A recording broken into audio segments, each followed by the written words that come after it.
What's going on? We're back for another amazing episode of the Innovator Hour, man. And I got a very special guest in the building, man. I got my bro, Sueco The Child, in the studio. How you doing? It's me. How you doing? I'm good. What's up? Nothing much, bro. Before we start, can you let the people know where you're from and where they can find you on social media? I'm from Pasadena, California. You can find me on social media, Sueco The Child, Sueco The Child. I think this interview has to be one of the funnier ones I've done because we actually went to the same college, and my friend Herso introduced us a long time ago. Yeah, super long time ago. I think That's crazy. You mixed and mastered the last song I ever did. That was the last song you ever I think did? that was the last song I've ever fucking done. Because after that, I started doing radio. Oh, dang. That's crazy. Yeah, I remember you were at the crib, Exactly. and we recorded it, and I mixed and mastered it. Yeah, that's crazy. That's fucking crazy.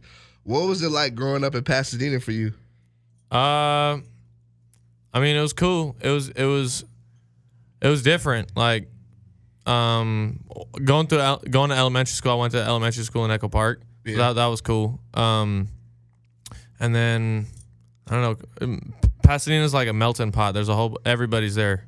Like, so I don't know. It was cool. It was cool. Yeah.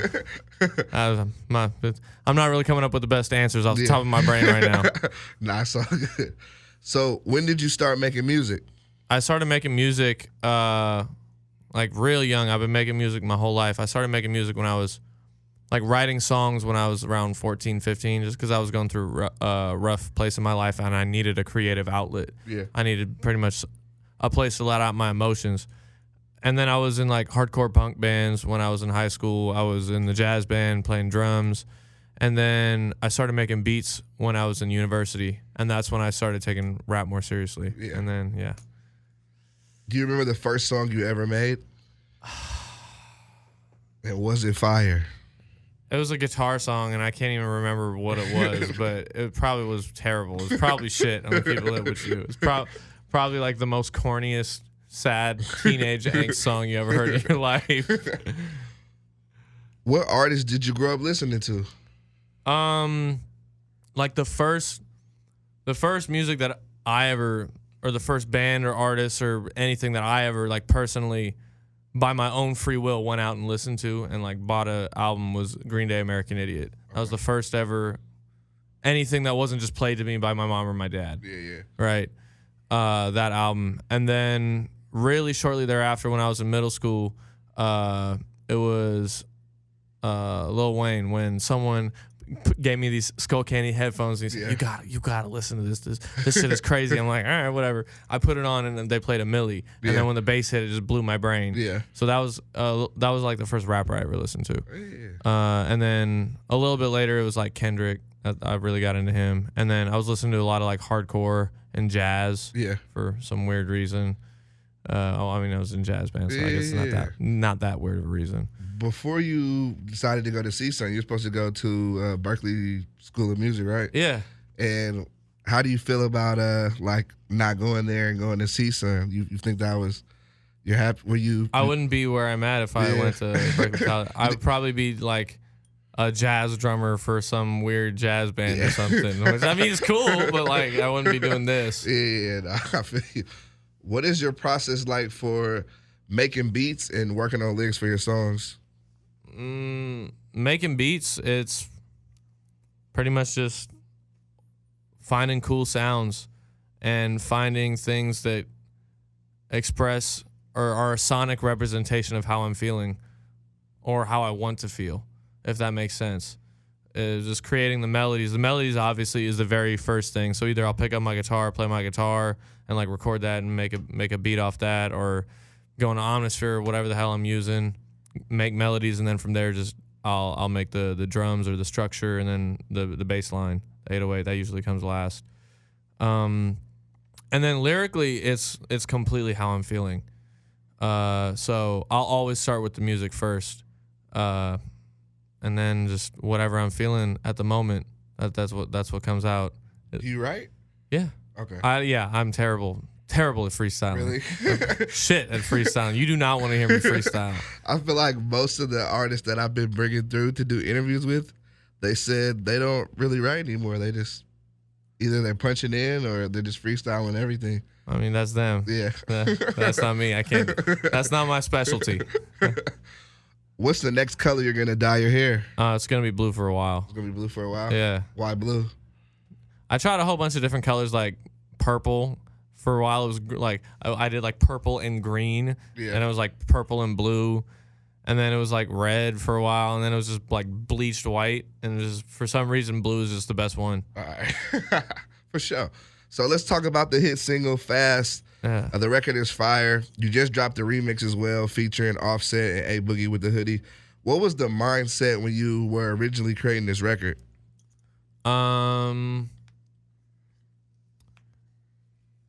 I just wanted to make something hard. Yeah. I just wanted to make something super hard. My homie Ken's Dean had made that melody. I was in the studio with him like a week before I made the beat, and he just pulled up this vocal sample, and then he loaded, I don't even remember what he loaded it into, but he spent like literally 5 seconds doing some effects on it, and then it just pretty much sounded instantly like that. Yeah. Like just distortion and reverb, and then I'm like, whoa, that's crazy. Send that to me. Yeah. And then when I pulled it up, like a week later, I was in the back of my house. I pulled it up and I'm like, okay, I know what I'm doing. I just rearranged it a little bit, and then I just added. There's 4 sounds in the beat. Yeah. There's the melody, a clap, a hi-hat, and an 808, and it took me like 2 minutes to program the drums. Yeah. And then the beat was done. Yeah. And then we just went in on the rapping. I didn't write it then and there. I like made the beat. I sat on it for a little bit, and then later that day we went. And I wrote the whole thing. And one of my bros, we were spending a lot of time because he was in the cannabis industry. Yeah. Right. And even though it's legal here now, it still feels like it's in the trap. Right. They're still like with the big plastic bags and like still has the trap feel. It still has the trap feel to it. So we were working there when we were broke for a while, and so I was just exposed. I was exposed to all this, and I was seeing all this. And I'm like, damn, it obviously seeped into the song. Yeah, yeah, of course. Your environment, what you're experiencing for sure. That's what the song came from. And the song got popping off of TikTok. Yeah. How did that happen? One of our homies, Lucas Daly, he's a TikTok influencer. He really liked the song. Yeah. And then so he went ahead and just used it for some of his TikTok videos. And then one of them just took off. The one where he's literally just going like, dun, dun, dun, like with his little pretty boy goofy like winks and shit, like and it's literally just he goes like dun, and then like the camera shakes when it stops. Yeah. I didn't really understand it at first. I was just like, okay, whatever. Do you use TikTok? I downloaded it like a couple weeks before that because I knew like TikTok was working for people. Yeah. Like, cause it was right when like Old Town Road was like going through the roof. Yeah. So I was like, okay, this blew up from TikTok. TikTok is important. So I just downloaded the app. I just looked through kind of how things work. But I never really used TikTok. I just posted one little video that I had made, like this little skit video that Jarrell actually filmed and edited. Yeah. It was one where I'm with this girl and I bust in 30 seconds and it's fast 400 on the dash. Right. Bust in 30 seconds. Or maybe it was 2 minutes. I don't really remember. It was fast. It was fast. That's hella funny. I haven't used TikTok at all. Like, but I have actually a coworker who's been like, he's like a kid though, but he's been telling me like, yo, this is the shit. It is. You need to get on there. Yeah. Is it? Yeah, they got a lot of dope shit on there. Whose idea was it for you to be to make the beat off the girl's butt in your video?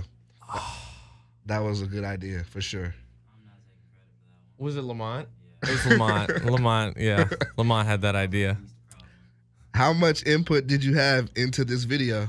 Which one? Oh, the music video? Yeah, for Fast. Me and then my boy Ryan pretty much came up with most of the ideas. He was the creative director on the video. He's also my creative director. Yeah. And then I don't know. Did you have any input? Yeah. Yeah, he was on the horse in the video. And then we linked up with music video director RJ. He did I think he did a couple Travis Scott videos. Yeah. And then we brought our ideas to him and he kind of shaped it from there. Yeah. I thought it was hella tight, and I think that I haven't really seen a video like that in a while, so I was like, oh, this is dope. And then I think it kind of shows you and your personality. So it all fit hella good. Plus, you went viral on Instagram for making beats off random shit. Yeah. So it was like doing the beat off her butt was kind of still fitting in that realm of what you had been doing previously. Yeah. Yeah. What made you want to start making beats from random sounds? It's just a way that we found to build awareness and build our brand because we had nothing. I was broken in the back of my dad's house, and then I was with Lamont, and he had a big following on Instagram because he was a skateboarder, YouTuber, rapper, all these things. And then he filmed me making a beat in 5 minutes and put it on his story, tagged me, and told people to go buy my beats. And it was when I was broke and I needed money, and I got 3 people to buy my beats, $30 each. Yeah. And so that worked. I put it on my feed. The video worked. Like I got 3,000 views on the video. I had 1,300 followers. Then we had these meme pages repost it. One of them went viral, got 500,000 views, and I got like 2,000 followers overnight. Yeah. And so I went from 1,300 to 3,000 something followers like this. I was like, okay, I figured it out. Yeah. And then we just started making crazy beat videos. The very next one was making a beat out of skateboard sounds. And that one went super viral. Yeah. And so once we figured that out, we're like, okay, we know how to start because we didn't even know how to start. And that's how we started. Yeah. Now that's tight. That's tight. I think it's creative and it's different. So that kind of is going to bring the traction, you know? Like if someone did it right now, they'll be like, okay, they're biting, they're jocking. Yeah. It wouldn't have the same impact. I'm sure somebody's probably already tried to do that. Oh, there's a lot. I won't say names, but there's a lot. How did the deal come about with Atlantic? When Fast started going crazy, every single record label started calling, and Atlantic is just the one we decided to go with. Yeah. Yeah. Would you suggest other artists signing deals? Would you say independent? What would you say?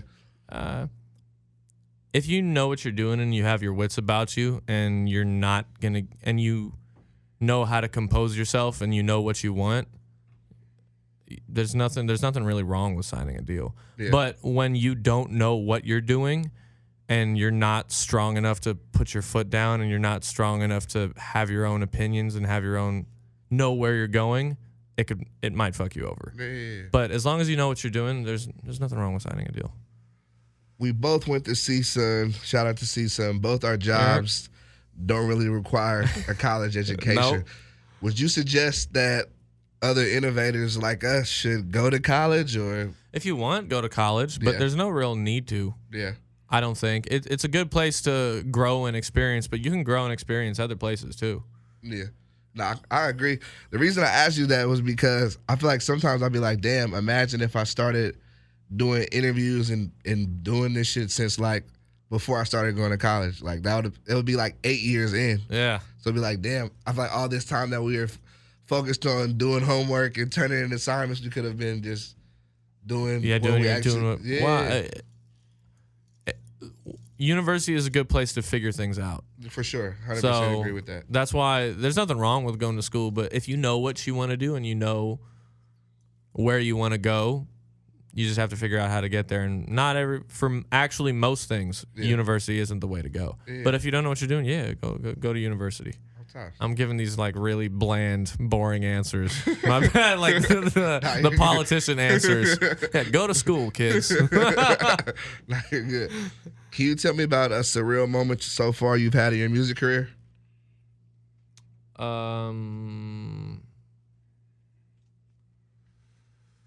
Honestly, when we were having these crazy meetings with CEOs, me and Lucas, that's my manager. Yeah. When labels flew us out to New York, it was literally like a week after Fast went viral. So literally, Fast went viral on TikTok, started just overnight getting like 10,000, 50,000 videos, right? Yeah. And then I remember it started happening. I think it was a Monday or a Tuesday, right? Yeah. By Friday, everyone was calling us, and by Monday we were in New York taking meetings, right? So it just happened quick. So literally, in a week, now we're just meeting with all the CEOs. Yeah. How does that feel? It felt right. Yeah. I mean, like, because I always knew this would happen. I never really knew how. Yeah. But when it happened, I wasn't surprised. Yeah. It felt right. How do you take all that in? You're like, when you were just had the song and went viral, you're like, fuck everybody. But I think that's a dope ass position to be in, of course. Now you're like, all right, put all the deals on the table and we can figure out which one works best for us. Yeah. That's lit. Now, can you tell me about a challenging obstacle you faced in your career so far, and how did you overcome it?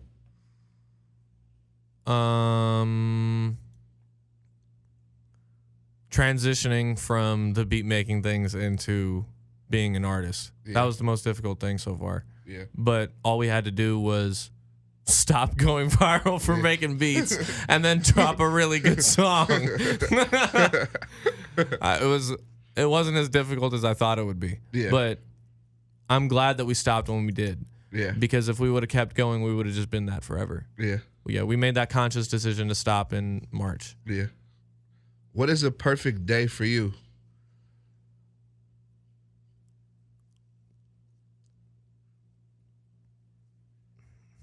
Where I can relax. Yeah. Yeah, I can wake up, I can relax, I can enjoy myself, I can be happy. I don't know, I meditate, I make some music. Yeah.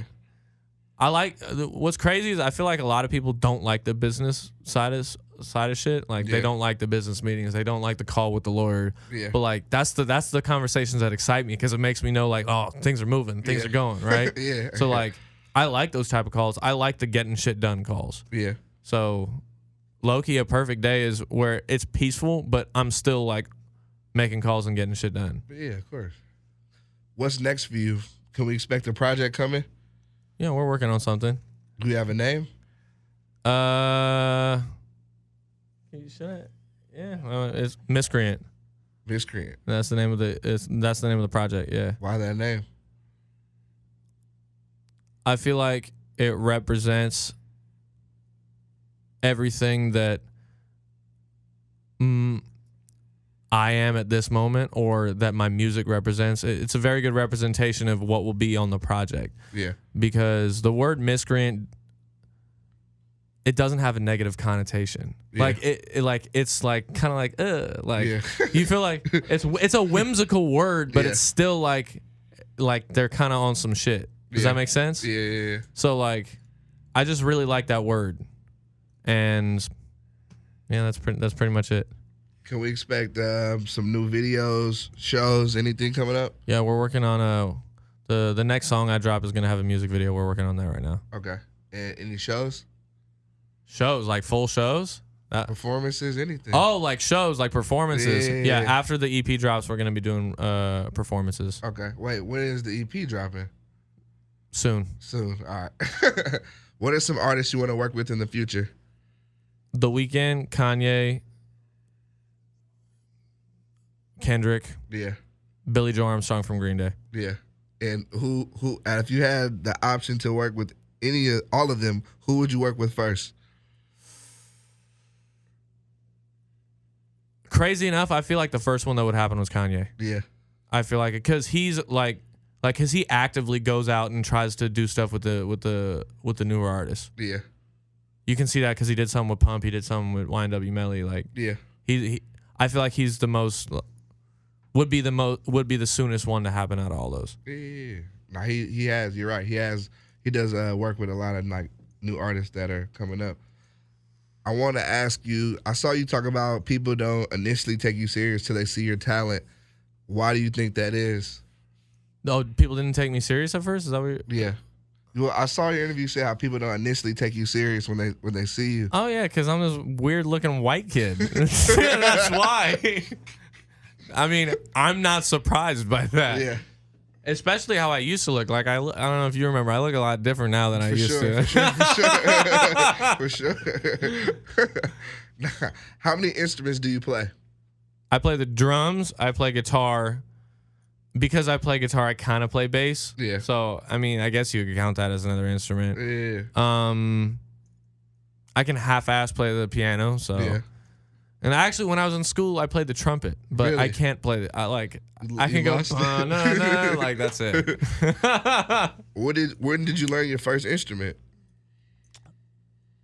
I learned the drums because of the video game Rock Band Okay. when I was 12 years old, 11 years old. Yeah. Wait, how old are you now? I'm 22. Okay. What is your favorite food spot to go to right now? L&L Hawaiian Barbecue. Shout out to L&L Hawaiian Really? Barbecue. That's my favorite fucking Really? food place ever. Yeah. I Really? wish I could get a sponsorship from them, but they won't let me. We already hit them up. Wow, that's crazy. I think I just had that like last weekend. It's so fire. I love Hawaiian barbecue for sure. That's what's up. There's one right down the street from my house, and they like know my name. Yeah. And I go in there, and I'm like, "What up?" They're like, "What up?" You already know what I'm here for. I like to ask this question to everyone who comes on my show. If you could pick yourself to be any animal in the world, what would it be and why?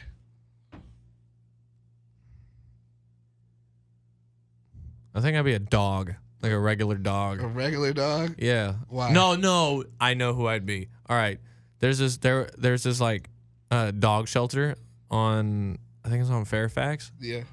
And yeah, meat stick. There's this one really big, super fat bulldog. Yeah. And like short, super fat bulldog. And for the longest time we thought just no one had adopted the dog. Yeah.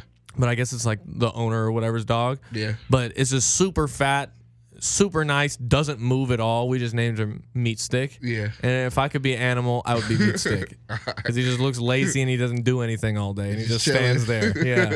And then you call him and you're like, Meat Stick, hey, look over here. And he just goes. And then he looks back and he doesn't move or anything. Move at all. When people listen to your music, what is it that you want them to hear?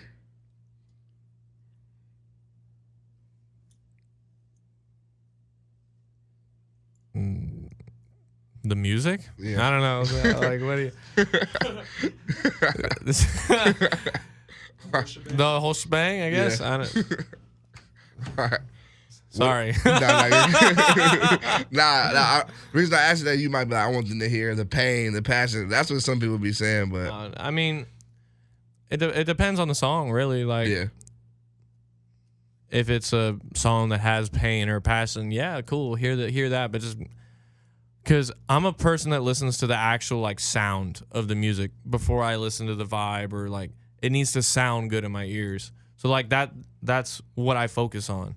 Is I focus on it sounding good. So in my brain, that's what other people hear first. It might not be, but yeah. Nah, that makes sense. What is something that most people don't know about you?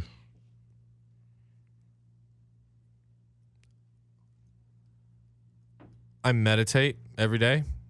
What do most people not know about me? Oh, my penis doesn't work. But actually, people do know that about me. That is common knowledge. For my final question, for my final question before we get out of here, what advice can you give to a younger artist who's trying to get into the music game? Producer as well. Figure out how to market.